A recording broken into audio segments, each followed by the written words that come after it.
predavanju. Današnje predavanje smo organizirali, tako bom povedala, skupaj s knjižnico Brežice in Društvo diabetikov Posavje Brežice. Želimo, da se povezujemo, to je naš cilj. In danes smo izbrali posebno zanimivo temo, o kateri je slišati vse več in več, da narašča število obolelih. Zelo vesela sem, da danes lahko med nami pozdravim gospo Vitko Kusen. Gospa Vitka je upokojena profesorica slovenščine in pa dolgoletna kulturna delavka, še posebej znana po Breklov-Krškem in Sevnici, je tako. In veste, da nam življenje prinese marsikdaj tudi kaj zelo hudega, tudi zato je treba zbrati več. In ravno naši gospe Vitki ni bilo naklonjeno, saj je doživela v lastni družini, se je prikradla Alzheimerjeva bolezen ali rečemo tudi Alzheimerjeva demenca.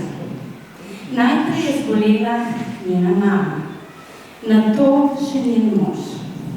Lahko rečem, da je doživela vse stopnje te zelo krute, zahrbtne in neozdravljive bolezni, ki veste, da je to bolezen možganov, ki vse bolj načenja spomin, intelektualne sposobnosti in potem pripelje človeka do tam, kjer ne more živeti brez tuje oziroma domače pomoči. Vsa ta svoja doživetja in moževa je strnila v knjigi, ki jo držim v roki, Zdaj sem tvoja, moja. To je pretresljiva zgodba in vredno je prebrati. Ampak jaz sem danes posebej vesela, če lahko tako rečem, da bo naša gospa Vitka delila z nami svoje bogate in težke izkušnje iz življenja z Alzheimerjevo boleznijo.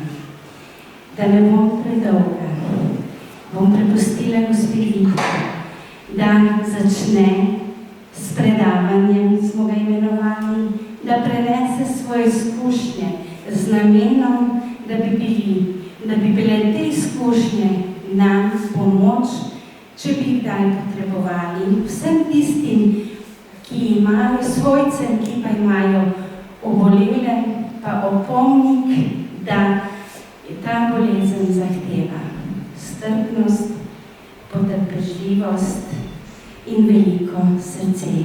In to sem skozi zadnje predavanje v Sevnici ugotovila, da gospa Vitka ima to srce. In danes že tretjič bom uživala, če lahko rečem uživala, ker izredno lepo pripoveduje, opisuje in podkrepi s čudovitimi pesmimi, ki so nastale v tej bolečini ob srečanju z Alzheimerjevo boleznijo.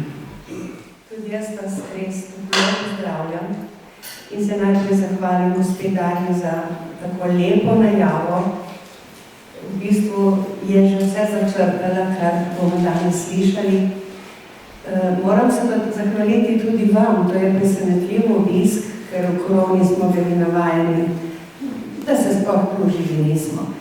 No in kljub temu lepemu majskemu večeru ste prišli in jaz upam, da boste zadovoljni. Povedala bi rada, da tole moje izvajanje jasno ne bo predavanje v klasičnem smislu, vse veste, predavajo strokovnjaki. Bom pa predstavila Alzheimerjevo demenco, kot je bilo rečeno in kot je pisalo na vabilih, skozi lastne izkušnje, skozi moje in moževo doživljanje, kar sem ubesedila tudi v tej knjigi. Gospa Darja je imela v rokah prvo izdajo, jaz imam tu drugo, dopolnjeno izdajo. No in ko sem že pri knjigi, mi dovolite, da najprej povem, da se to pisanje ni zgodilo z namenom, da nastane knjiga, ampak je bila neke vrste terapija. Iz nuje sem to napisala. Namreč, ko je moževa bolezen tako napredovala, da nisem mogla več sama skrbeti zanj in je moral v dom, so se moja čustva nemoči, stiske, tudi krivde, tako zgostila, da so morala iz mene.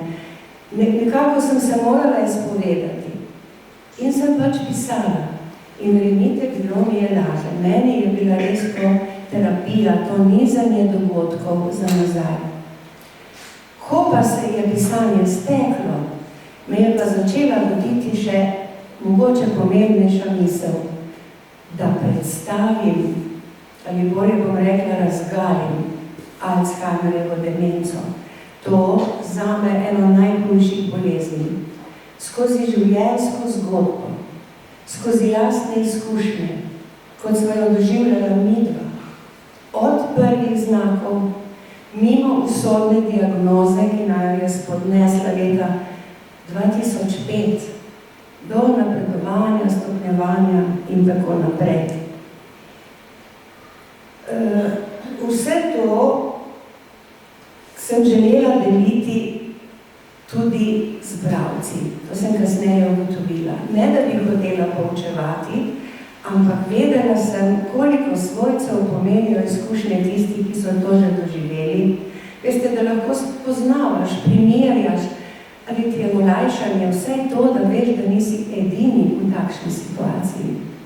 Že to pomaga, da z nekom spregovoriš o tem, se njemu je pa enako hudo.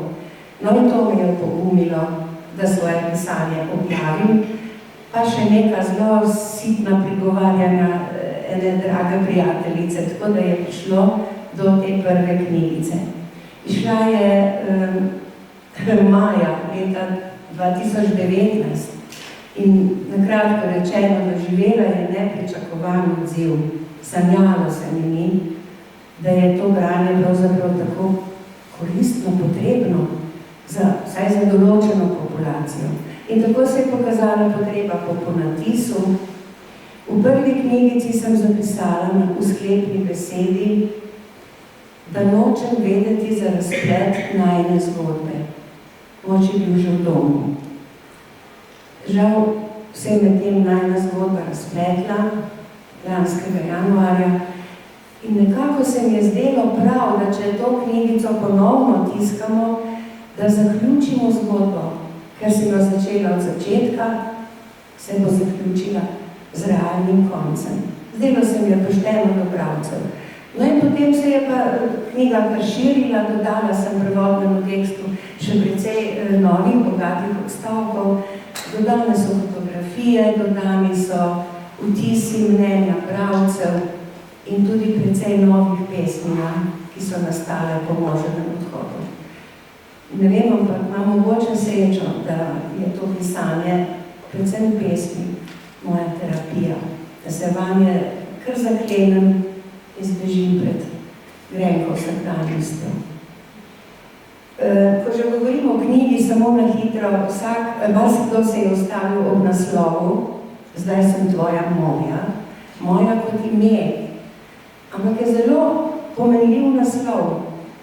Veste, ko se mož ni več spomnil mojega imena in me ni znal več poklicati, me je klical mami. Dostikrat tudi Tonči, tako je bilo ime njegovi mami. Potem pa sva lepega dne ponovno obiskala njegovega nevropsihiatra, ki sva ga sicer redno obiskovala, in on je tokrat želel preveriti upad besednega zaklada pri možu. Dementni bolniki v kasnejši fazi pozabljajo besede in ne vedo, kako se stvari imenujejo, ponovadi jih opišejo. No in ko je zdravnik možu pokazal svinčnik, je on zelo slavno ugotovil, ampak je prej razmišljal, ja, to je pa tisto zapisati. No in ko sta tako bolj ali manj uspešno poimenovala nekaj predmetov, je zdravnik nenadoma pokazal name, sedela sem v možu in vprašal moža, kdo pa je to? Jaz sem vedela, da je Jožko ne ve več mojega imena. Še bolj bi bila začudena, če če bi uporabil besedo ena. Ampak moj mož je bil samo nekaj hipov v zadregi. Potem pa me je čvrsto prijel preko ramen, pogledal zdravnika naravnost v oči in poudarjeno povedal: moja, da te stisne pri srcu. In tako sem postala njegova moja. In tudi v eni od pesmi na koncu napišem: to je zdaj moje ime, najlepše na svetu. To, da sem njegova, pa mislim, da je vedel do konca. Najbrž pa ni vedel, kdo sem. No, pa v tem še kasneje. V knjigi naj omenim samo še ilustracije, prispevala jih je Vesna Zakonšek Senovega. Zelo so mi všeč, to so pravzaprav risbice, izčipkane z drobnimi črticami, da se mi zdijo kot tak zabrisan spomin, kar demenca tudi je. Tudi spominčice na ovitku imajo svoj pomen, ne le, ker so povezane s spominom, ampak me res spominjajo na lep, davni dogodek. Ubesedila sem ga v pesmi, upam, da se ne bom zmotila, spominčice. V najinem bregu preproga iz modrih očesc. Roke pomladi so stkale jo zame, mi obudile nežen spomin. V neki davni pomladi, tak šopek modrine si mi položil v dlan. Da me ne pozabiš, si me objel nasmejan. Zdaj 100 modrih šopkov bi dala za en sam spomin, ki bi utrnil se zame. Ta pesem je nastala, ko je bil mož v domu in ko je imel že res zabrisan spomin. No, pa sem kar nekaj pri koncu, vendarle začnemo z začetkom, normalno. Kdaj se je pa to začelo? Vem, da marsikoga sploh zanima, kateri so prvi znaki te krute bolezni, ker vsak ima pozavesten strah, kaj pa če, ker mnogo pozabljamo, vsak dan nekaj. Kako in kdaj se je začelo? Pravzaprav je na to vprašanje nemogoče odgovoriti. Kateri so bili prvi znaki že, ampak kdaj se je to začelo? Pa ne moremo odgovoriti, kajti ta bolezen prihaja tiho, počasi, zahrbtno in je dolgo neprepoznavna. Doktor Pirtošek, nevrolog, ki se pri nas posebej ukvarja z Alzheimerjevimi bolniki, doktor Zvezdan Pirtošek, je nekje zapisal: demenca se ne začne, ko babica pozabi ključe v hladilniku, ampak že desetletja prej. Desetletja prej. Strašljivo. Od mene je to prestrašilo. Ko sem kasneje ugotavljala, so se pri naju spremembe začele že pred dosti več kot 20 leti. Mož še ni imel 60 let. Bile so to predvsem spremembe v razpoloženju, vedenju. Prej je vedno prijazen, dobrosrčen, zelo humoren človek. Je naenkrat postal skipljiv, zadirčen, nič mu ni bilo prav, takoj se je vznemiril, če je bilo, kaj ni bilo po volji. Jaz zdaj vem, ker ni razumel, že. Ampak mi smo to sprejemali, kot da je postal siten, normalno. Tudi raztresen, tudi pozabljiv. In midva sva te težave imenovala težave z živci, ker so bile kar zoprne. In zaradi tega sva šla celo k bioenergetiku. To je bilo leta 2001, v Domančiču, takrat je bil še v Kranjski Gori. Ampak pomirjalo ga je, znamenja so se pa stopnjevala. In naslov znamenja ima tudi prvo poglavje v moji knjigi. In ker smo pač v knjižnici, ga lahko tudi preberem kakšen del teksta, pa vam bo tudi bolj jasno. Znamenja. Lepega dne, bilo je v maju 2002, zazvoni telefon. Bi se lahko dobili na kavi samo s teboj. Takoj prepoznam glas enega od pevcev okteta, v katerem poje tudi moj mož. Le kaj mi želijo povedati? Dobimo se v dogovorjeni uri. 3 pevci in jaz. Najprej pozdrav in nekaj šegavih besed, saj se že dolgo poznamo. Super fantje, krasni pevci. Joško poje z njimi že 18. leto. Po nekaj požirkih kave, očitni zadregi, sledi odkrito vprašanje. Si tudi ti opazila, da je Joško zadnje čase nekam zmeden, da precej pozablja? In na to izvem, da se prav zaradi tega na vajah dostikrat sporečejo, da so v zadregi, ker na primer Joško pozabi, da so določeno kitico ravno kar odpeli in jo hoče odpeti še enkrat. In pri tem zna prav trmoglaviti. Tudi sicer je negotov pri besedilu, bojijo se nastopa. Presenečena sem in ne. Nisem sicer vedela prav za te težave. Slutila pa sem, da se nekaj dogaja. Kajti moj mož zadnje mesece ni več z veseljem hodil na pevske vaje.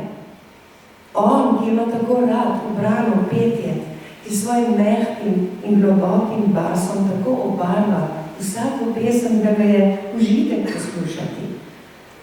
Zdelo se mi je čudno, da je z vaj prihajal nerazpoložen, včasih celo slabe volje in zadirčen. Sproščen klepet med prijatelji, ki ga včasih tako veselil, mu je zdaj šel na živce. Tale razgovor s pevci mi je dal misliti. Če so tudi drugi opazili spremembe, potem se dogaja nekaj resnega. In še zdaj sem jim hvaležna za njihovo odkritost. Kajti še isto jesen sem šla z možem k neurologu. In sva ga potem tudi dolgo redno obiskovala, preden sva šla potem k psihiatru v Brežice. Dobila sva sicer diagnozo depresivna in anksiozna motnja, ampak zdravnik mu je prisluhnil. In možu se je razpoloženje sicer malo boljšalo, razpoloženje, pozabljanje, raztresenost, to se je pa stopnjevalo in da skrajšam 3 leta kasneje, 2005. leta, še zdaj vem, bil je junij, je padla diagnoza Alzheimerjeva demenca. Človeka spodnese. Posebej, če veš, kaj to pomeni. In jaz sem vedela, ker kot je že gospodarno omenila, Alzheimerjevo demenco je imela tudi moja mama. Umrla je 2 leti prej, preden je mož dobil to diagnozo. In vedela sem, da je to neozdravljiva, napredujoča bolezen možganov, ki postopoma prizadene spomin, intelektualne sposobnosti, sposobnost presoje, odločanja, orientacije, sposobnost govora in sčasoma tako ohromi bolnika in spremeni njegovo vedenje in celo osebnost, da potrebuje 24-urni nadzor in oskrbo. In še najhuje, vedela sem, da učinkovitega zdravila ni in še vedno ga ni. Obstajajo pa zdravila, ki lajšajo simptome oziroma zaustavljajo propadanje možganov, kajti možgane nekako preraščajo beljakovinski plaki, rečejo, in posamezni centri se potem, kot da bi se ukinjali. To se upočasni in zato je tako pomembno čim prejšnje diagnosticiranje, kajti, to sem brala in slišala, zgodnje zdravljenje bolj upočasni napredovanje znakov, je bolj uspešno. Zato ne odlašajmo, če kdo kaj sumi, sluti, ga je strah.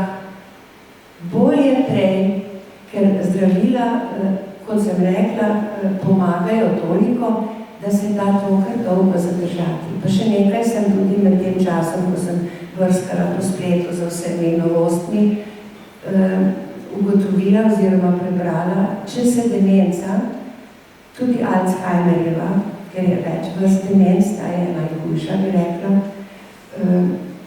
začne v pozni starosti, počasneje napreduje. Bolj zgodaj se začne, hitrejši je njen potek in razvoj. No, pri mojem možu je, kot smo računali, ne, že stalo že pred 60 letom, že kar nekaj sprememb. Seveda sva dobila zdravila, redno jih je jemal, proti blagi in zmerni Alzheimerjevi demenci je pisalo najprej. To se mi je zdelo še kar, no, vse je še daleč do hude. Se je hitro šlo, ampak kljub temu, gledajte, čeprav veš, da je to boj brez zmage in pa smo bolj zdravil poskušala se še cel kup alternativnih poti, vse to opišemo v knjigi, je to vendarle trajalo 15 let, več kot 15 let, sva se pravzaprav borila in skušala čim bolj odmikati ta strašni konec.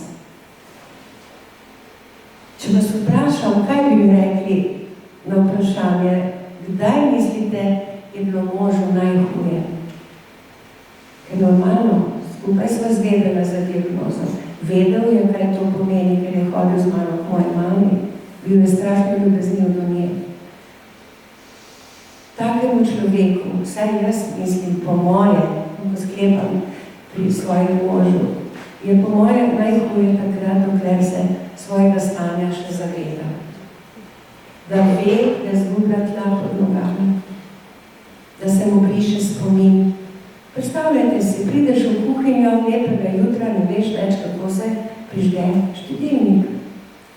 Ne znaš zavezati vezalk. Te vprašajo za tvoje podatke, ne spomniš se rojstnega datuma. Ampak to so malenkosti, vendar te prestrašijo, kaj se pa dogaja. In ko se to niza stopnjuje, ko je teh dogodkov vedno več, mora biti strašansko hudo. Prebrala bom odlomek iz poglavja v vrtincu nemoči.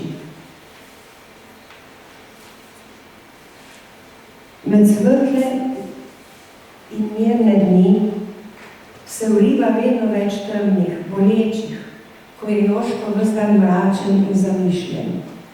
Težko ostanem optimistična.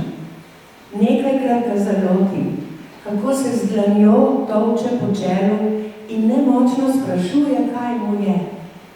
Skozi okno gleda na parkirišče in skuša ugotoviti, kateri avto je najin. Prestrašen je ob spoznanju, da ne pozna svojega lastnega avta.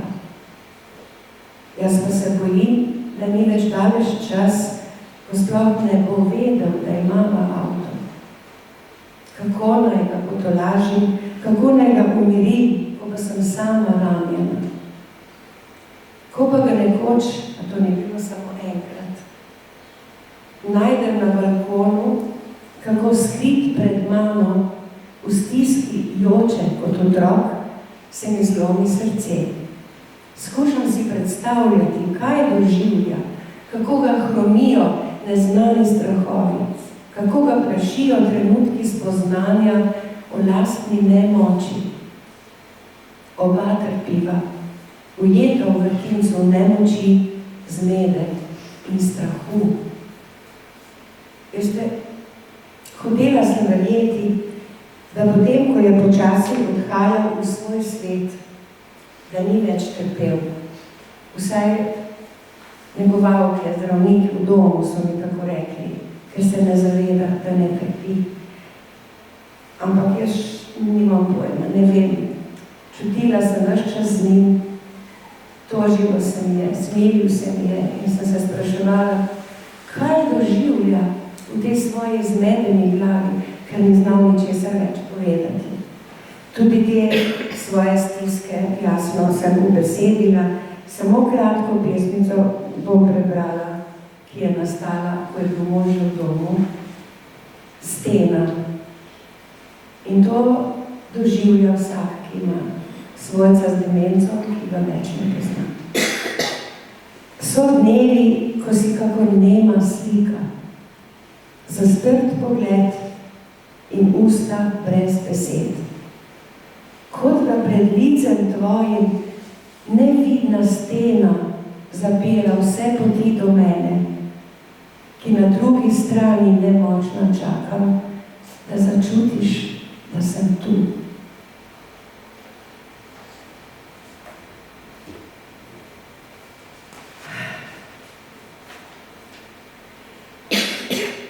Kako bi nadaljevala? Neka gospa, mislim, da je to na Kozjanskem, mi je rekla, da sem pogumna. Mi je kazala na knjigo, češ, da sem tako razgalila to najno stisko. Jaz še zdaleč se nimam za pogumno, ampak ta objava je pa res zahtevala nekaj poguma in verjemite mi, pred objavo vsega tega, kar je v knjigi, je bilo res veliko oklevanja. In na vse zadnje res razgaljam velik del najnega življenja, lep kos. In na vse zadnje to ni le moja zgodba. To je predvsem zgodba mojega moža, ki pa ga žal nisem mogla vprašati, če se strinja z objavo. A ta kanček slabe vesti odtehta dejstvo, zdaj pa lahko res že rečem, odtehta dejstvo, da so in da še bodo te najne izkušnje komu pomoč. Veste, sama sem pred leti najbolj pogrešala na svete, kako ravnati s takim bolnikom. Pa da bi srečala koga, ki je kaj takega že doživljal ali doživljal, da bi se pogovarjala z njim. Niti v društvu Spominčica, ki sem ga tudi klicala, ni bilo to vrstne pomoči.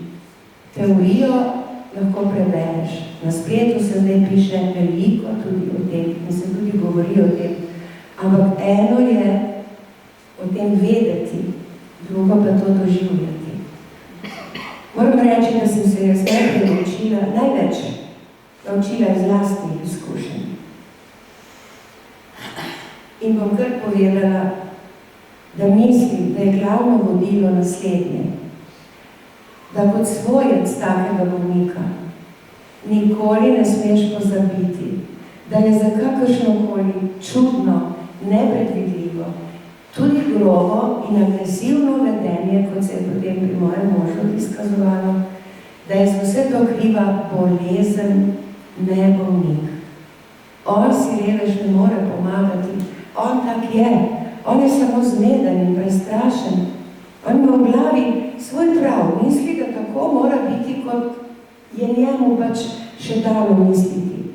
In ti ga z neko svojo resnico, posebej, če mu povtepaš v glavo in ga prepričuješ, da samo še bolj zmedeš. Tako, zato se s takim bolnikom ne prepiramo, nikoli.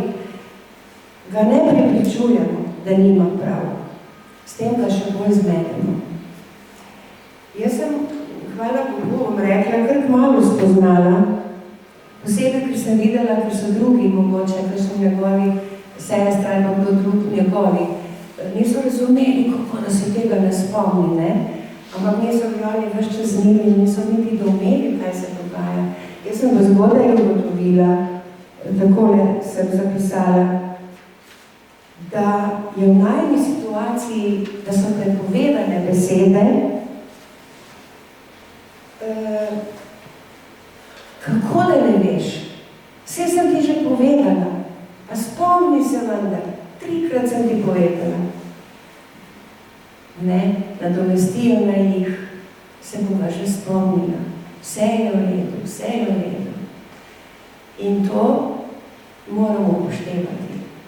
Dokler pa ga prepričujemo ali pa celo kričimo nam, ker kaj narobe naredi in verjemite mi, vse narobe naredi. Samo še bolj raniš že 100-krat ranjenega človeka, ki je zaradi pozabljanja in svojih strahov vas prestrašen in zmeden. A bolj ko bolezen napreduje, teže se je zadržati. Tudi ti si samo človek. Skipiš, zakričiš, ker to so včasih neverjetne stvari, ki se zgodijo človeku, ki je pozabil vse. Tudi kje je WC in zakaj je WC. Skratka, tu, kot je že tudi gospodarja povzela, tu je na prvo mesto strpnost. Strpnost in še enkrat strpnost.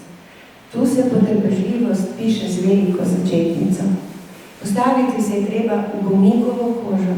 Jaz sem si že pomagala tako. Skušala sem si predstavljati, kaj doživlja on v svoji stiski, se ni nalašč, tega umazal, onega vrgal, stalaški tretje, zlomil.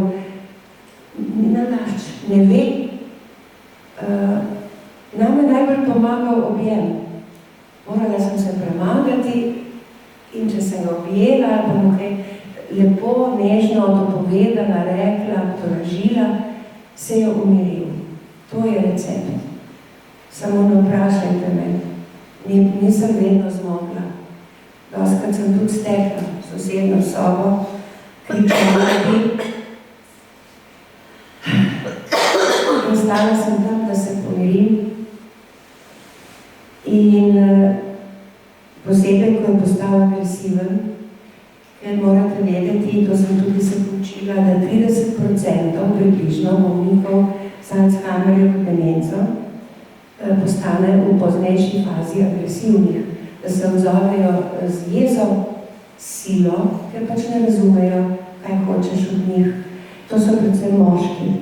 Žal je bil tudi moj mož, vedno bolj, on je bil močan, atletski tip, fizično zdrav in še samo udarec, kako lahko zaboli. Imela sem možnost spoznati obe plati. Moja mama je bila nežna, mila, tudi ko je bila najbolj že nebogljena, je bila vodljiva in si lahko naredil vse z njo, se je to povedal v misli, ampak se je prepustila. Pri naju je bilo pa nažalost drugače. Včasih se zares ustrašim, zapišem v poglavju, v primežu tesnobe. Seveda ne ve, da me boli, ne zaveda se, da me je prizadel. Izraža samo svoje nerazumevanje. Zakaj mora preobleči perilo? Upira se kot sramežljiv otrok, za manj mu prigovarja.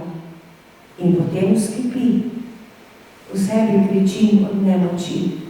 Umaknem se v drugo sobo, da se pomirim. Včasih pride za mano in stoji tam, napol oblečen, nebogljen, izbegan. A nebogljena sem tudi jaz, nočem tega. Šla bi nekam ven in izkričala svojo stisko. Šla bi na sonce, na svoj vrt, med rože, po mir. A se moram zbrati, pomiriti in skrivati zaskrbljeni obraz, da ga še bolj ne zmedem. Trudim se za čim bolj pozitivne misli. A tihe žalosti, ki se je naselila v meni, ne morem preglasiti. Ljubega človeka imamo v sebi, fizično je zdrav, a ga ne morem zadržati. In to vam povem, je tisto, zaradi česar pravim, da je zame demenca, Alzheimerjeva še posebej, ena najhujših bolezni. Knjižničarka v Krškem me je vprašala, kaj mi je bilo najbolj boleče opisati. Vse spominjanje boleče, ampak je bilo hkrati tudi očiščujoče, ker s tem, ko sem obujala vse te dogodke, sem nekako podzavestno sprejela to za dejstvo in skoraj da lažje živela. To je res. Jasno, da je najbolj boleče zadnje poglavje in danes ne bi o tem. Je bilo pa med drugim tudi najbolj boleče, med najbolj bolečimi tisto spoznanje, ko je bilo treba se odločiti, da bo moral mož v dom. Veste, pri naju je bila situacija še posebej težja, zato ker nobena pomoč na domu, kot jo imenujemo, jo nudi socialno skrbstvo, ni prišla v poštev, niti pomoč sinove družine, ker je moj mož, ampak res izrazito odklanjal vsakega, ki je prišel med naju ali k njemu. Izrazito. In nisem hotela izpostavljati dragih ljudi. Pa še ta agresija, ki se je pojavila. Skratka, pokazalo se je, da bi bila edina rešitev dom. Jaz sem bila res še fizično povsem izčrpana, psihično še bolj. Veste, se pravijo, da svojci potem pregorijo. In takrat nekje v tej fazi se izenači trpljenje. Oziroma pri bolniku najbrž gre to v eno podzavest, nezavedanje. Svojci smo pa takrat na najhujši preizkušnji. In to, da daš nekoga v dom, pa si vedno rekel, da ti pa že ne boš dal ljube osebe v dom, to je nekaj hudega. Kdo je to doživel, ve, ampak ta korak smo naredili, čeprav sem si takrat mislila, kakšna rešitev je to, če pa mi je huje kot kdajkoli prej. Sem ga pa vsak dan obiskovala. Njegovo stanje se je tako poslabšalo, da je hodil samo še prvo leto. Potem pa so ti počasi usihali vse funkcije, kot tudi jedel mi več sam in vse. Sem prihajala prav v tistem času, ko je bilo kosilo. Skratka, tudi me ni več poznal v zadnjih 2 leti, recimo 3, bližnjih še manj, ampak jaz sem vedela, da me čuti. In vsak dan sem šla tja z eno radostjo in strahom, kaj me bo čakalo. In če me je slučajno pogledal tako, da sem videla, da je začutil, da me je spoznal, čeprav ni vedel, da sem žena, sem nas zelo vesela. Največkrat je bil neodziven, gledal mimo mene, ampak jaz sem vedela, da me čuti, da čuti mojo toplino, mojo bližino. Sprejemal me kot ljubo osebo, ki mu je vedno kaj dobrega prinesla, ki ga je hranila, brila sem ga, masirala, ga vozila ven v park. Skratka, tako sem skušala ohranjati najino dvojino. Čeprav sem zanjo vedela, da jaz. In takrat sem se ničkolikokrat spomnila zgodbice, ki jo gotovo poznate, o nekem možu, starejšem gospodu, ki je redno vsak dan obiskoval svojo dementno ženo v domu.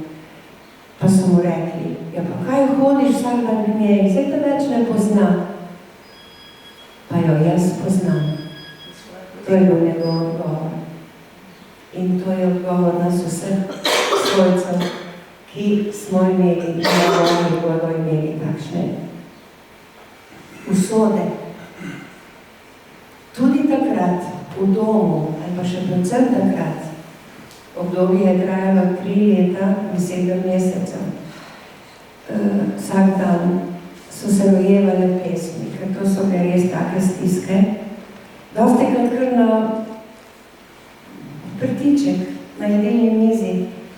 Včasih so mi ga sestre potem vzele iz rok in brale in jokale celo.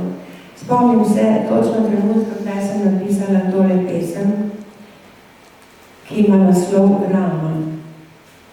Takrat je še hodil in sem ga lahko, držeč pod roko, vodila po hodnikih doma in na teraso.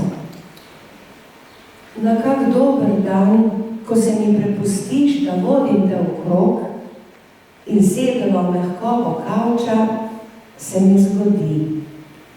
Z roko mi sežeš prek ramen in jaz naslonim glavo ti na ramo, kot včasih.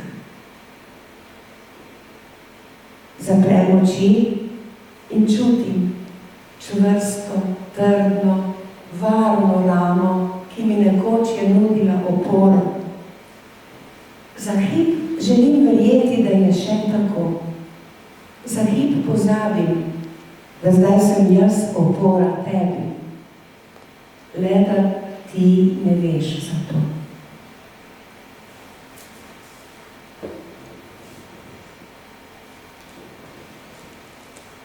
da ne bi končala tako boleče, povedala sem, da se je najno poglavje, najna zgodba zaključila lani, bilo je po COVID-u pljučnica.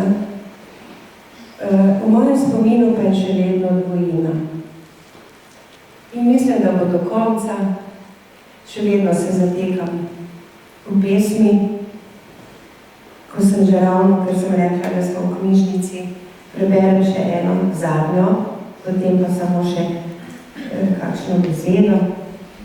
Zavetje mi pomeni pisanje, takole pravi.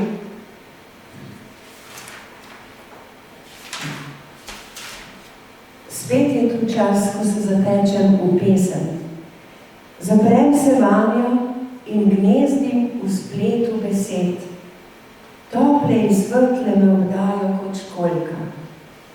Tu sem na varnem. Skozi sito spomina pretakam najine dni in ne mislim na danes. Samo pravijo, da ni dobro živeti samo v spominih, no in zdaj se že tako pobiram, da spet lovim življenje, ki vrvi okrog mene, pomagajo mi jasno moji ljubi domači, oba zlata vnuka, brata, sestra, prijatelji, knjige, narava in moje vodilo je misel, se ni moja, pač sem jo prebrala, da obžalovanje, da je nekaj minilo, naj zamenja hvaležnost, da je bilo. In bilo je tudi veliko lepega, mnogi pravzaprav tudi tega ne doživijo toliko, kot sva midva. In še nekaj, ta dragocenost dvojine. Mene moji znanci že kar poznajo, kdo je šel dvoje, kar naprej jih pridigajo, cenite dvojino, zavedajte se je, ni tako samoumevno, ko enkrat zbledi ali celo izgine, še ne čutiš. Kaj pomeni, da imaš nekoga, nihče ga ne more nadomestiti. Tu se spomnim enih krasnih besed nekega moškega, gotovo je bil zelo ljubeč, ki je rekel: nič se ni zgodilo, dokler nisem povedal njej. To se pravi, da to je smisel dvojine, da imaš nekoga, ki mu poveš, kar se ti lepega zgodilo in potem to res ostane usidrano v tebi. Torej deliti tudi slabo, ampak je pa lepo tudi spomine na to dvojino.